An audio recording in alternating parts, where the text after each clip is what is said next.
সন্তানদেরকে যে কোনো ভাবে হোক, যেভাবে হোক মক্তবের শিক্ষা দেন, যেভাবে হোক সন্তানকে আল্লাহু আকবার থেকে সালাম ফিরে আগ পর্যন্ত নামাজের মধ্যে কি পড়ে এই যেন জেনে বুঝে পড়তে পারে। এই চেষ্টা বাবা মা হিসেবে আপনাকে ছোট্ট বাল্য অবস্থায় শিক্ষা দিতে হবে।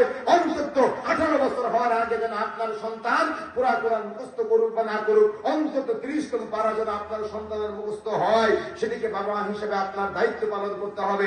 এভাবে যদি আপনি দায়িত্ব পালনে ব্যর্থ হন, তাহলে আপনার সন্তান নামাজের মধ্যে কি তেলাওয়াত করবে আপনার সন্তান কিছুই জানবে না।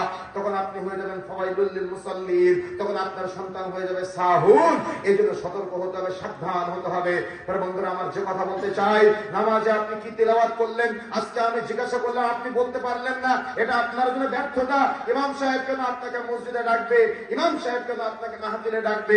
আগামীকাল সকাল থেকে যদি আপনার লজ্জা থাকে, তো আপনি নিজে ইমামের কাছে যাবেন, আপনি নিজে হাফেজ সাহেবের কাছে যাবেন, আপনি নিজে খতিব সাহেবের কাছে গিয়ে যাবেন।